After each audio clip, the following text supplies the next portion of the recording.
It's Memorial Day weekend, and we celebrated our veterans.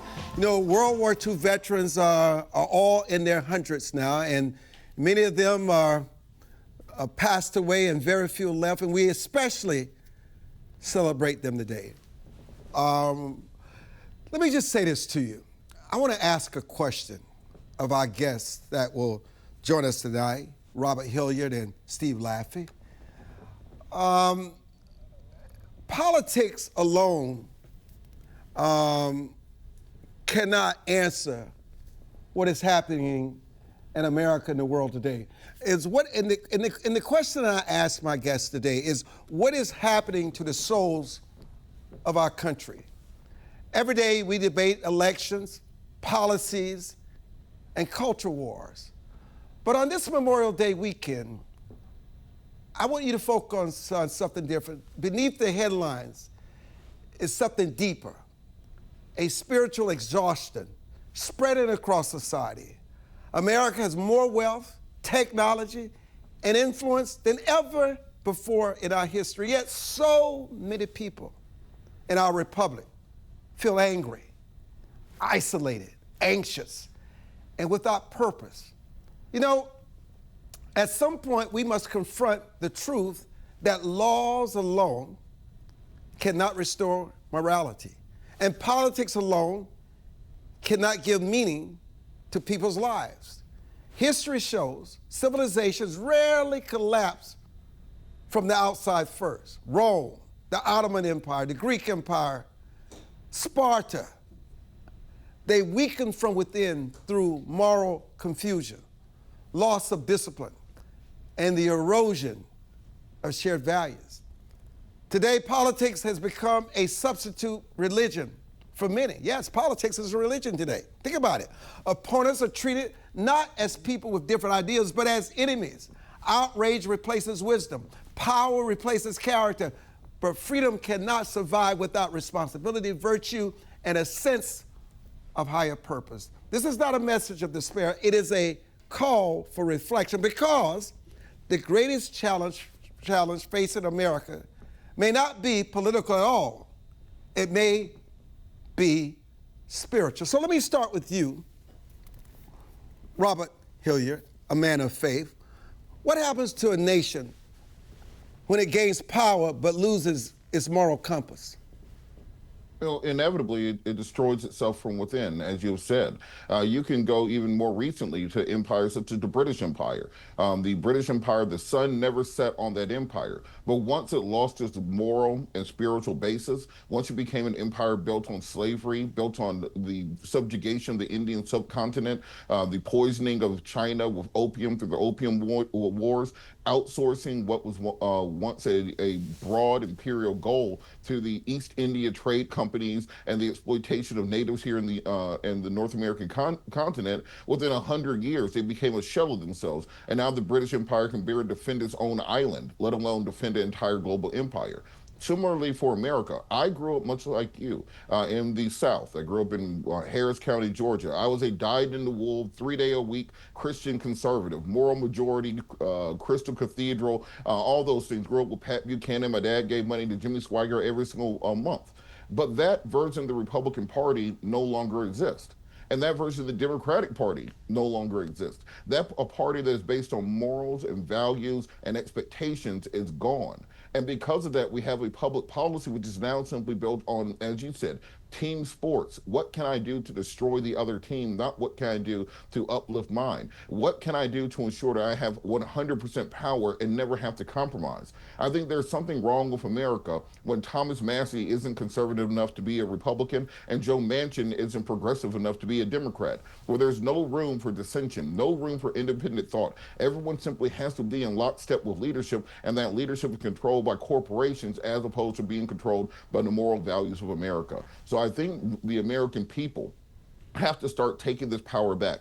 Power should come from America to Washington, not from Washington to America. And when the American people see that we're spending almost $2 billion on a slush fund to pay off political cronies, when they see we're spending hundreds of $millions on ballrooms, when we have these massive giveaways and programs that a bloated federal government that has taken over all the areas of once family, church, community once held, you can see that the American people on both sides are tired of what is going on. And we have to rail our politicians back in, particularly now when we're seeing politicians now gerrymandering to get the votes that they want. And the politicians are now picking their voters instead of the voters picking their politicians. I think we're in the place now for a spiritual awakening that may cleanse this political system that we currently have and return us to a more moral and just nation built on biblical values and biblical principles, not just the convenient ones, but all of the biblical values and biblical principles, including being kind to your neighbors, feeding the poor and hungry, reaching out to those who are downtrodden, and believing in those principles that made us a great nation before. You know, see, LAFFEY, can laws and policies truly heal a society suffering from spiritual emptiness? And why do material success and technological advancement often coexist with loneliness, anger, and even more despair and divisiveness? It's a rough thing to even talk about. So I appreciate being on with you all. And yes, this is really a giant problem. And what we have decided as America, what is better really isn't better. Is it better that this computer that I'm talking to you goes a little bit faster and is a little bit lighter? Is it better that AI could help me find some information? Or is it better that families stay together? Is it better that there's less crime? Is it better that the schools that exist today actually taught our children a little bit more? The latter would be better. And so what's happened over time, especially with the advent of the internet, is that we are splitting up as a society. And the laws won't make it better. Now, there's some laws that we can pass that would make things better. I'll give you one. And as a conservative, always makes me unpopular. But when I made a movie called Fixing America, and I traveled the country, and I saw people on the sides of roads in Stuttgart, Arkansas. And you know what? When they know George Soros has $60 million for a race, and on the other side, the Koch brothers got $70 million, and they got $500, they're out. They don't think they can affect any change. But as long as corporations are people, these people don't want to participate. They don't think they can help. People do want to help all over this country. But now they're regressing in to not even having a newspaper. I mean, think about how we get information now. We get information in such a short-term burst. I don't know if it's true for you guys, but I get emails all the time and I get calls about stuff that isn't true because people have news sources that are simply bizarre. And so we've become so short-term that everything, our presidents are becoming so short-term about everything. Take stakes in U.S. Steel. Let's do this today. Let's do this tomorrow. Where's the long-term plan for younger people to get Social Security one day? Folks, there is none. Where is it within my party, the Republican Party, for someone to stand up and say, what are you doing, Mr. President? As we just alluded to, you can't do it. You got to be 100% lockstep with everybody or you're out. And so these things, I don't know how we do it, but yes, it has to start with a spiritual reawakening, which we don't have. We need one like we had in the 1800s, the 1700s, and we don't have one. We don't have leaders that are really trying to bring back the long-term nature. And so people, yes, how can it be with all these people that there is vastly more loneliness in America than there was 30 years ago? Vastly, it's not even close, right? It's not even close to what it was 30 years ago. That's because families are gone. And the families that are together, we still read articles where people can't get together for Thanksgiving or even discuss certain subjects because people in families are fighting.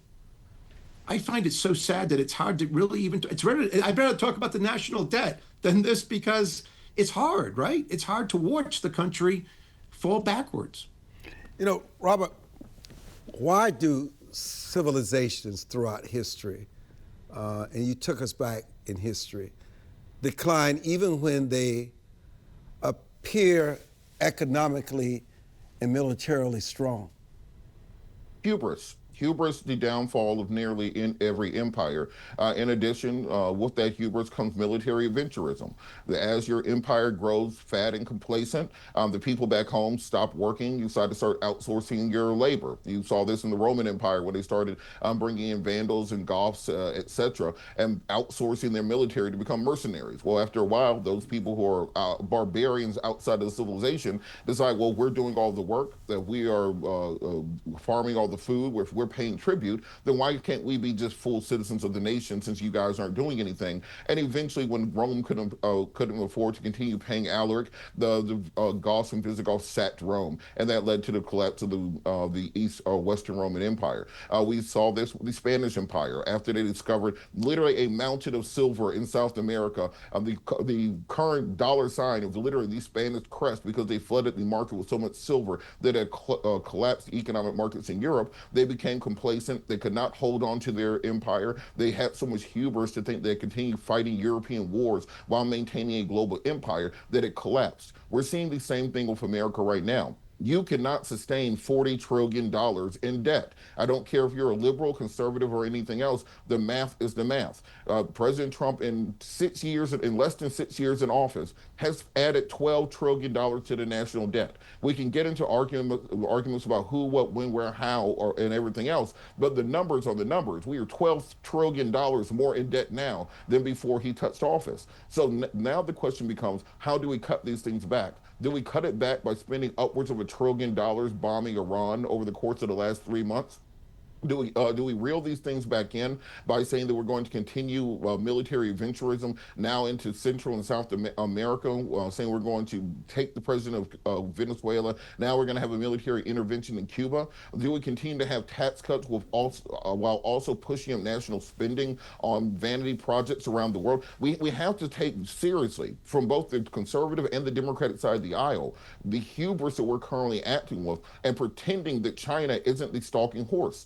The reason that President Xi brought up the fact that rising empires and falling empires almost always end up in conflict since the late days of the Greeks is we are very much nearing that point. China has a larger navy than ours now. They have a better industrial capacity to produce electronics, to produce military hardware. They also have a larger population. So if we did come into a major conflict, they would have more fighting age young people than America would, not to mention the fact that all of our kids are either A, addicted to video games, B, addicted to prescription medications, C, obese as all get out. If you go to any elementary school or high school right now, I can't imagine them running or storming a beach anywhere. And then D, that we have not conditioned them to have any sort of sick-to-itism, any sort of passion, any sort of idea of what suffering is. If you tell some of these young people to have any form of discomfort, they call it trauma and need to go to a safe space, put on their comfort hoodie, and then go to a therapist for 6 months because you told them to clean their room. So if we're looking at what causes societies to decline, we are seeing that in America right now, where we don't have a shared sense of community. We don't have a shared sense of morals and values. We are at each other's necks to the point that half the country is rooting for Iran and the current war, and we have this level of hubris that we can simply go around and launch economic trade wars with everyone on Earth, launch kinetic military attacks on everyone on Earth, antagonize our friends, antagonize our allies, sink ourselves into deeper debt, and just assume because we're America and because America always pulls it out in the movies that we'll be able to pull it out this side. We are following every single roadmap that leads to empire and societal collapse right now, and we don't seem to have any appetite to pull ourselves out of it. We are heading further down the slippery slope and not looking for a way out of it. You know, finally, Steve Laffey, can a culture survive when truth becomes negotiable and morality becomes subjective? No, and what Robert's right on point. There's nothing really to add. The answer is no, it can't. When and how this erodes even faster is only being propped up by a couple of things. We are a country of great geniuses. I mean, on either coast and even in between, we do have large productivity in certain sectors. And we do have people who, because now the spoils go to the winner, we do have people now that are in far too much control, whether it's what's happening with SpaceX, whether it's what's happening with, I mean, the guy ran Amazon for all those years. He wants to take another 50% of the people off the tax rolls. Well, folks, if you're not in the game, if you don't have skin in the game, you really don't care. That's not the answer.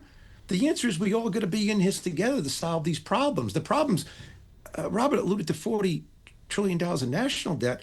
That pales in comparison to the $65 trillion in Social Security debt. 65 trillion. That pales in comparison to the extra 65 trillion in Medicare and Medicaid.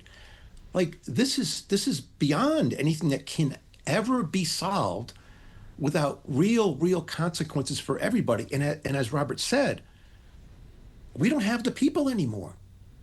Like we don't have the people outside, kids playing games on and in safe places. We don't have it. We have people inside. Walk into a store and watch this.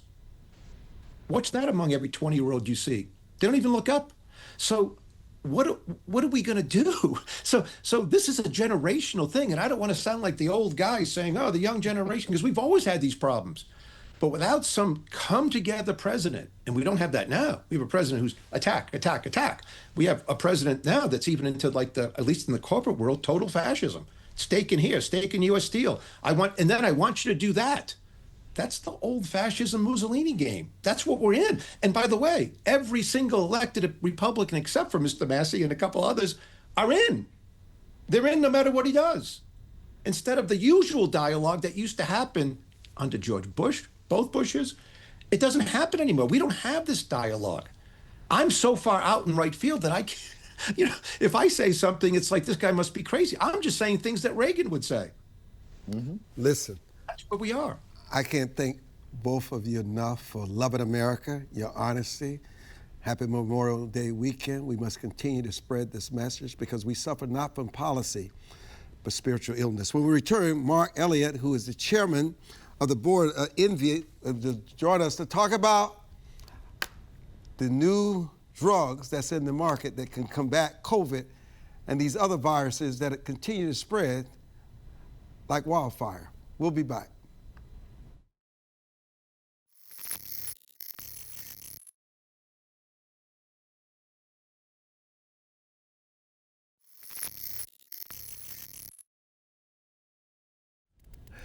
Well, we're joined by a leader at the intersection of biotechnology, investment strategy, and one of the most consequential public health conversations of our time. Mark Elliott serves as chairman of the board of Invivyd, a biopharmaceutical company focused on developing antibody-based protection against serious viral infection diseases, including COVID-19 and future pandemic threats. Beyond his role at Invivyd, he is also the founder and chief investment officer of M28 Capital Management, and we welcome him to the broadcast. So let me start with this, and thanking you so much for joining us. For viewers unfamiliar with Invivyd, explain the company's mission and why you believe infectious disease protection remains one of the defining healthcare challenges of this generation. Sure. And hi, Armstrong. It's great to see you. Thanks for having me. Yes. So I think the last few years have made it pretty clear to all of us in different ways that the toolkit we have to fight different infectious diseases, different pathogens, may not be enough to consistently and reliably provide people with options they're going to want to stay safe and well. And so, of course, at the center of a lot of that debate has been vaccines and vaccine technology. And I would just say that there's a couple of things we all need to agree up front, which is that number one, a great vaccine is a wonderful thing. And a mediocre vaccine, maybe one that doesn't protect you all that well or for that long, or that may have a little bit of tolerability or safety issues around it itself, is really at risk of creating big social problems, right? And that's sort of been the experience we've all had over the past 6 years. The second thing we'd have to agree on is that if you want to live a long time and live in a way that's very healthy, it's a great idea to not get sick.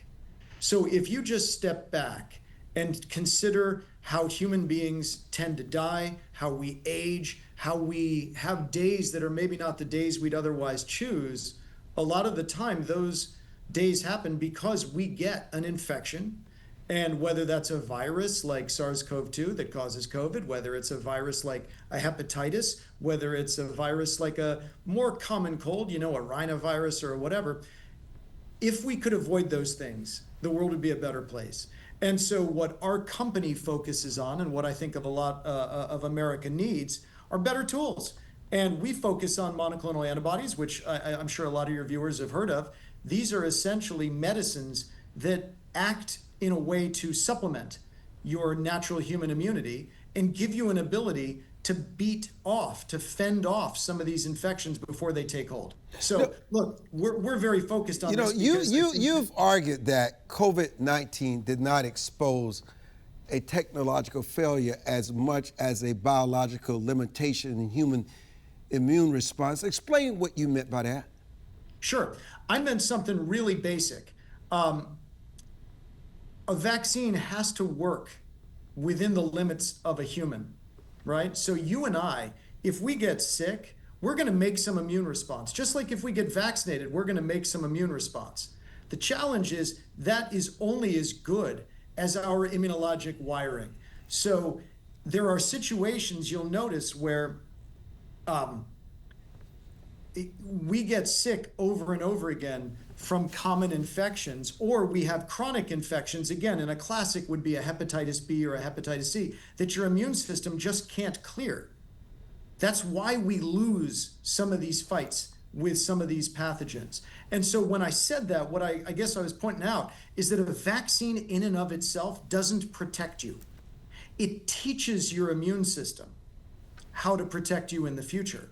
And if your immune system is only capable of responding at, say, a third grade level, but what you need is a college level response to get success, we're going to have to look somewhere else. So that's not been the most of the debate in America over the last 6 years. Most of the debate in America has been, well, is this vaccine any good?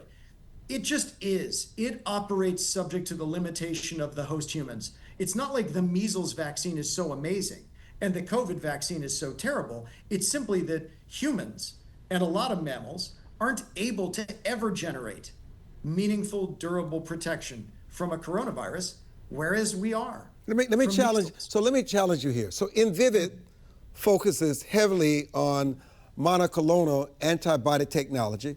Explain in understandable terms, Mark, how monoclonal antibodies differ from traditional vaccines and why they matter. Yeah, so monoclonal we'll just dispense with because it's a fun word to say and it means a fancy thing, but in the end it's really simple. It just means the same. They're all identical. When we make a monoclonal antibody, it just means when I get the antibody, it's the same as the antibody that you would get. Whereas a polyclonal or a native antibody response would more mean, hey, if you get a vaccine, your antibody response, which is a part of your immune system, a major, major part of your immune system that protects you, the antibody response you would generate is a little bit specific to you, just as the antibody response I would get from a vaccine is a little specific to me. But stepping way back, those antibodies are just the best you and I can produce, okay, in response to a pathogen. A monoclonal antibody is totally different. It's like a pharmaceutical. It's a medicine, in effect.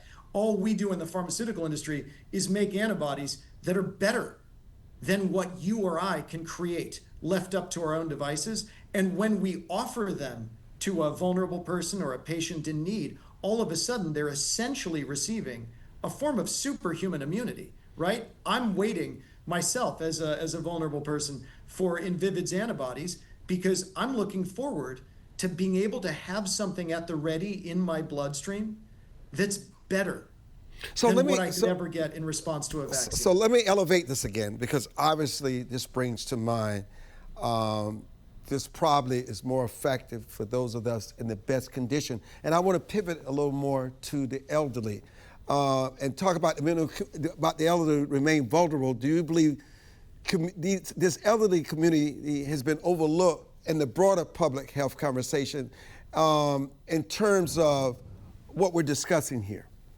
Look, absolutely. So classically, in infectious disease medicine generally, there are two populations to worry about. The very, very young. So for example, babies, every human baby born is born immunocompromised and full of monoclonal antibodies from their mom. That's maternal fetal antibody transfer. It's what keeps us all safe over those first 3 to 6 months of life. So the very, very young don't have a whole lot of ability to make antibodies. And then sadly, one of the downsides of the many downsides to aging that I notice from time to time is that our immune system also, in effect, decays. And so when you're asking an older person to generate a robust immune response to a vaccine, you're sort of asking for water from a stone. You're just going to get less and less. And so indeed, across a whole host of diseases, whether it's the flu, whether it's a virus called RSV or respiratory syncytial virus, whether it's COVID, elderly persons, by definition, they can't run a 100-yard dash probably as fast as a 20-year-old, and they can't make antibodies and immune response as well as a 20-year-old. And so, yeah, we're going to keep having these problems among our oldest and most vulnerable citizens until we can offer them supplemental support. So absolutely, right? You're talking about one of the major risk populations, and the bummer of human life as it exists today is that we're all going there. If we're lucky, hold that we're all point. going to end up elderly. Mark Elia is our guest, chairman at Invivyd. We'll be back. Don't go away.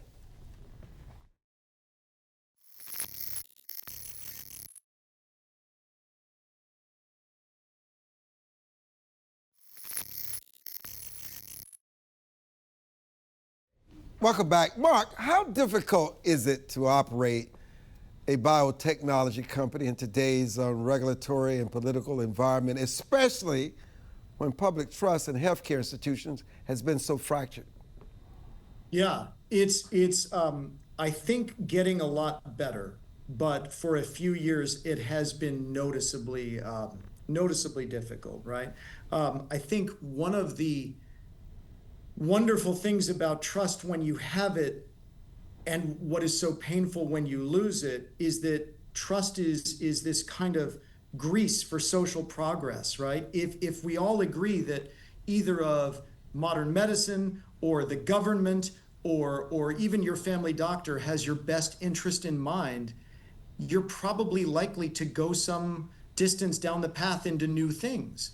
And I think it's very obvious and unfortunately very well earned that there's a lot of new suspicion and worry that in fact some of those institutions people have grown to count on over generations may have slipped up in some really important ways over the last few years that has led consumers and patients to be a little more suspicious of new things. And I can relate to that and empathize with it to a large degree. So I think one of the beauties of the modern, the recent political landscape is that I think there's a return to fundamentals, to basics, right? Asks for transparency, asks for medical autonomy, true engagement. Even if it's still not enough yet, at least we're going in the right direction, whereby when you visit a doctor, it's understood and accepted that you have an important voice, maybe just as important a voice in the outcome as your care team. These are good things, and they haven't always been a big part of medicine over the last But has the 10, Food and Drug 20 Administration become too political? And many of the drugs that could enhance many of the things that ail us today, if they were not so politicized, many Americans would be far healthier today. Talk about the FDA. Yeah, I think yes, to some extent that's absolutely true, right? Now, the way in which they're political really depends on what you believe and how your sort of individual journey has been over the last 5 or 10 years. But one thing that is true, and one of the reasons I think this administration has been working so hard to improve the Food and Drug Administration and HHS generally, is that they're, I believe, trying to steer more towards choice, right? So in the old days, if you go back 100 years, there were a lot of good reasons for Congress to then pass the 1932 Food, Drug, and Cosmetic Act. And if you go back 60 years, there were a lot of good reasons to pass the Kefauver-Harris Amendment of 1962. But you know what? In 2026, the average person can know a lot. They can make much more informed choices on their own. And so I think if there's a really nice movement that appears afoot, even if it's still undergoing growing pains and change and whatever, the move toward more libertarian access to new things is, I think, a feature of this at least new administration. In my view, personally, and maybe I'm biased, but I don't think it's gone far enough yet. But I like that we're going in that direction. Hold that point. Then one of the great tensions, Mark, in medicine today is balancing innovation with affordability. How do we encourage breakthrough science while also, Mark, controlling spiraling healthcare costs? Yeah. So look, innovation and cost actually go hand in hand. They work together to lower the price of new things. That's always been the case in, classically like consumer electronics, right? You probably remember how much a flat screen TV cost in the year 2000 versus what it costs today, right? So I think what you're driving at really is lovely if over the next 10 years, 20 years, we start to become a culture in medicine that is more biased towards enabling new things to bring net cost down. Look, we at Invivyd, we're working on pretty high-tech stuff. But if we do our job right and we can lower regulatory barriers as we go, there's no incentive for us to do anything other than get as many people as possible access to our medicine, and that means overall lower costs. Well, tell us about your medicine, where you can find it in the marketplace, and how it compared to other price points. Sure. So today we have a very early beta version of a monoclonal antibody. So those of you that have ever shopped for a car might remember it wasn't that long ago, maybe 15 years ago, that Tesla as a company barely existed. They had this little sports car they called the Roadster. It was very expensive. And then as they innovated and they grew, you could start to get to where we are today, where a Model 3 is a great car at a great price. I think Invivyd's on that journey. So right now we have an authorized medicine. It's not suitable for big population scale. You don't hear about it a lot. It is only used by the most vulnerable, very, very acutely vulnerable or immunologically depleted Americans, and that's fine. Where we're going next is to try to scale access to that same kind of technology to most anyone who would want it. And that's gonna have to mean that a really great medicine that can keep you safe from important diseases is available at hundreds of dollars, and hopefully at very, very low out-of-pocket, if any out-of-pocket price to the general public. That would be our goal, right? So I believe that in order for medicine to change the public health, in order for new technology to actually impact our experience as a species with some of these pathogens, you got to make them cheap and you've got to make them accessible. So that's a little different, I think, than a lot of pharmaceutical companies like to talk. Or maybe that's how they like to talk, but none of them actually do it. I don't know. So we're certainly going to try to do it. You're fascinating because your background combines biotechnology, high-level investing. How has Wall Street changed the biotech industry for better and for worse? And then how do these financial markets properly understand the long-term economic consequences of chronic viral illnesses and repeated infections? Yeah, so the great news is if we pull this off, I think we're going to answer those questions practically. And right now, I'll just tell you, my answer to you would be Wall Street is a wonderful place because it is the ultimate capital partner for good ideas. Now, if there's a downside to sometimes the way investors behave, it's that they get a lot more interested in stocks than they are sometimes in medical outcomes, but they're linked over the long term. So my job, our job at Invivyd, is to propose to investors, hey, you're going to get a good return and a fair return on your dollar if we create a huge amount of medical value for vulnerable people. I actually think that's a rational, fair deal between all the relevant parties, and it doesn't require Invivyd or companies like Invivyd to try to extract the absolute last penny it theoretically could out of vulnerable populations. We take an opposite view. We take the view that we are trying to rebuild a trusted partner relationship with vulnerable populations so that both investors and vulnerable populations can look at our company and think, these guys are doing it right. They are entitled to make a fair return in exchange for all the hundreds of millions of dollars that it takes to make a new medicine, because this stuff it's expensive and it's time consuming and it's risky. Final thoughts before we say goodbye and wish you a happy Memorial Day weekend. Look, from me, I'm just so appreciative that you do what you do and give companies like ours a little chance for more people outside of the Wall Street and medical world to hear about our work. Because I believe over the next 20 years, every American is going to get more involved in their wellness and in their care. And that's a good thing. And that's going to mean people are going to have to decide to get interested in the details. And I think it's going to be wonderful. It's going to be messy. There's a lot of complexity, but hopefully you and hopefully companies like us can help people get a little glimpse into the future. Is there a website so people get more information about Invivyd? Yeah, you could go to invivyd.com and absolutely take a look around. You'll find it very pretty to look at and full of good information. INVIVYD. INVIVYD.com. God. Thank you, Mark.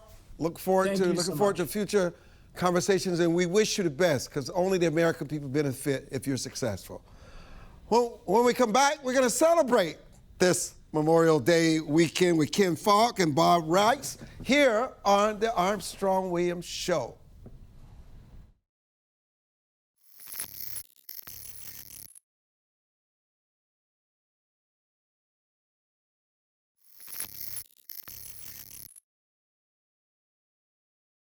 I really think over the past 50 or 60 years, the government has spent about $22 trillion in programs to aid the poor without moving poverty. 70 cents of every one of those dollars go not to the poor, they go to those who serve the poor. These professional providers ask not which problems are solvable, but which ones are fundable. And so you have a whole, we have created a commodity out of poor people, where a lot of well-educated, and particularly well-educated black, make their living off of serving poor people. And so if your career and income depends upon someone else being dependent, what motivation do you have for them to be independent?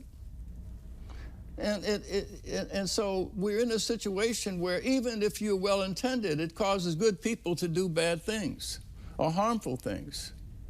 So this is an industry. It's an industry, and it's an insidious industry because it's insulated from accountability because they use race as a shield. When you use race, anytime you try to raise questions about accountability, about why you aren't accomplishing things, and you can point to this invisible hand of racism. I asked somebody, explain to me how white people can insinuate their evil influence over institutions run by black folks. Explain to me. One of the promises of the civil rights movement was put black folks in charge of these cities and institutions, and our people will be treated better. That was the promise. And so people elected, got out and worked, Voting Rights Act, and put them in charge. And now 50 years, you're telling me that all of these inequities that they're talking about have occurred in situations that have been run by our own people? When do we begin to look at the leadership? When do we begin to say, what are we doing to injure ourselves?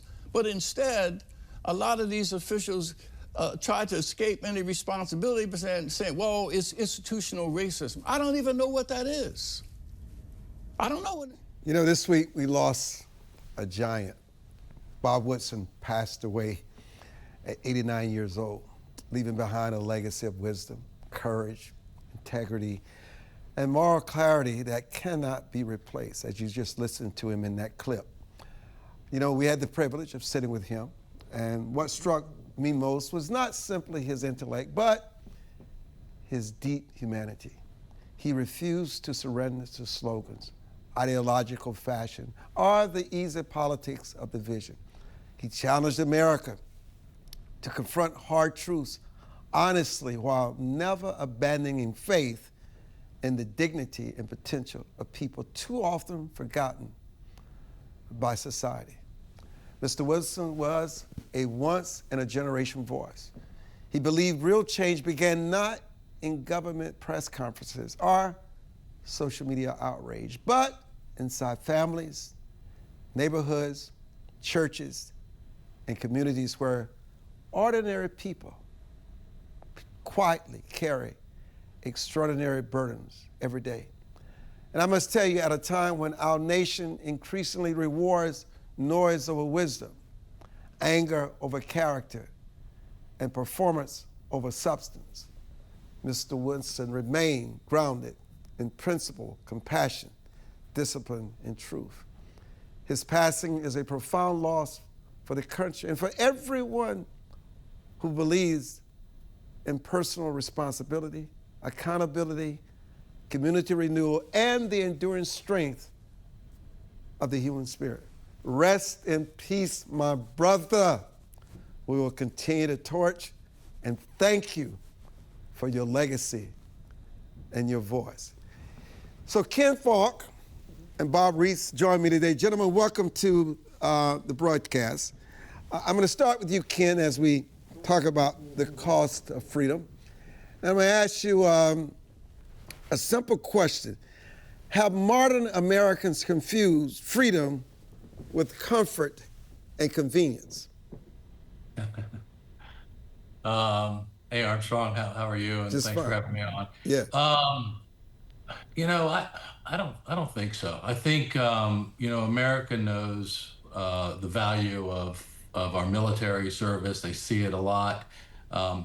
It's not always celebrated, you know, the way we would hope maybe that it is. But I think at the end of the day, it's a great country. You know, we've been to so many bad parts of the world that, you know, it's hard to come back here and just point out the bad things. But I think overall, Americans really understand this sacrifice. Bob, you know, our men and women who fought in World War II, they're over 100 years old now. There are very few of them that remain. And as we celebrate this glorious weekend, how do we remember those that remain and those who fought to give us the kind of freedom to enjoy what we do today? I think the best way we can do that is by earning what they served for and what they sacrificed for us. If we can earn that every single day, and we can understand that when people come home, they don't always leave the battlefield behind, and they have real issues, they have real pains, they have real traumatic brain injuries, they have families that are in distress. And I think as long as we remember that and we earn that sacrifice that they made, I think that's a great way forward. Well, you know, can freedom survive without moral restraint, civic education, and shared national purpose? Right. Yeah, and I think just to jump on what Bob said, I think one of the challenges in this country, you know, the difference between Veterans Day, Memorial Day, what do I say to a veteran? What do I say to somebody who's lost a loved one? I always tell people there's this spectrum that the nation's kind of come to. You've got pity on one end and reverence on the other. Pity is, oh, you poor boy, you poor girl, you had to go to war. We don't want that. Reverence is everyone who comes home from war or deployment's a hero. We don't want that either. But somewhere in the middle on that spectrum is respect. And that respect, I think, is where we as Americans have to come together and honor the service. You know, enjoy your hot dogs, enjoy your hamburgers this weekend, but that first toast to those that aren't here with us anymore, who put their lives down on the battlefield.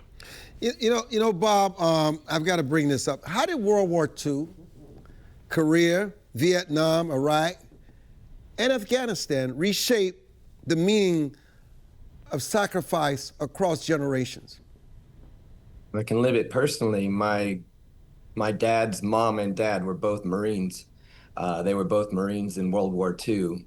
And interestingly, having served with me, I've served for 22 years, 16 years in SEAL teams. And what I saw was my father take the brunt and the burden of my grandfather's turmoil that nobody really cared about or understood. In those days, you know, he did the Islands campaign as a Marine and came back with scars that I think back in those days, they said, thank you very much. And he went right back to work. Well, he had none of the programs we have available today. He had none of the, really anybody looking out for someone with PTSD.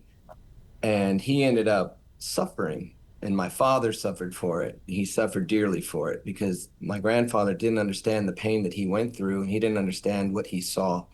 Lost many friends, and so that transcends generations. And I think people don't realize that. It changed my father. It changed who he was, and he did his best to change that narrative. But I think there's a high cost for for serving. There's a high cost for seeing terrible things.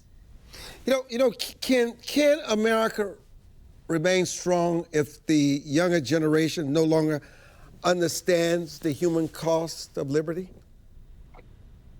Well, I think short answer to that is no, but I don't think we're there. Yesterday, I was like privileged yesterday to go to the Pentagon, and I saw Staff Sergeant Joey Jones, who's a above knee double leg amputee, re-enlist in the United States Marine Corps. And during that ceremony, I actually sat next to a gentleman who, since 1998, in his small town in California, has ensured that every high school honors students that are going into military service. We honor valedictorians, we honor Ivy League school acceptance, military academy acceptance, but we don't stand up and honor that young guy or gal who's joined the Marine Corps or the Army as their exit out of high school. And it just seems to me like if we could do that throughout this nation, all these fears of losing patriotism would just go completely away. I'm curious, Bob, what do you think is obligated, sort of obligations, do free citizens owe to those who died to preserve this freedom? I don't know that there's an obligation per se, but I do think that, that they honor the things that that person fought for. We end up going to war and fighting for people we'll never meet. And it's important that they earned that and they understand the sacrifices, although they didn't see it, they're not free. Sacrifices are huge. They're huge on families and they're huge on that the soldier going forward. So I think that it's important that that they remember that, and they earn, like I said, they earn those days. They earn be good citizens. They have respect for one another, and they actually take care of the people around them. So Ken, tell us about the Boulder Crest Foundation. Well, Boulder Crest is an organization that I lead. It's a institution that's based on the science of something called post-traumatic growth. The idea that what doesn't kill you can make you stronger if you can learn from your traumatic experiences. And Bob laid out a few things. I had a World War II grandfather, very similar return, and turned into an alcoholic and was super abusive in our family. Those things, they're okay. I always tell people the past is a place for reference, not residence. And I think if you can put that into perspective, then the future of life and any adversity becomes a choice, which way you handle it. But it's hard. Boulder Crest is really focused on helping people that are at their lowest, and that's what we do. We're trying some new programs to try to get a little further left of the problem, to teach people how to understand how to get through traumatic experiences. But at the end of the day, it's a great organization. We have 4 beautiful centers, one in Virginia here where I live, one in Arizona, one in Texas, and a new facility coming online in Wyoming. So that's what Boulder Crest is, and we're honored to serve those who serve. Finally, to Bob, our retired Navy SEAL, what would our soldiers buried at Arlington Cemetery in Normandy, which I visited, had a profound impact on me, what would they ask of America today? I think that we honor them for sacrificing everything. We've given those people that didn't fight the opportunity to raise their families, to live good lives, to grow old, to tell their stories. And I think, our friends in Arlington, our soldiers that have died for their country, they didn't get that opportunity. And they didn't get the opportunity to live a long life. They fought for those things for the people that they'll never meet. So we can honor them by never forgetting that freedom cost them the ultimate sacrifice, and that those things that they fought so hard for, they'll never get to have. You know, I can't thank you both enough for what you're doing. You know, I wonder sometimes if we do enough for our veterans, Ken, but you know, it's a conversation for another day. I appreciate that you guys continue to remind us of the sacrifices, because you know what? Freedom comes from God, not from man. It takes just as much to maintain it as it did to establish it. It's not for the faint of heart, and you got to remain vigilant, vigilant, vigilant. Thank you. Happy Memorial Day weekend from the Armstrong Williams Show.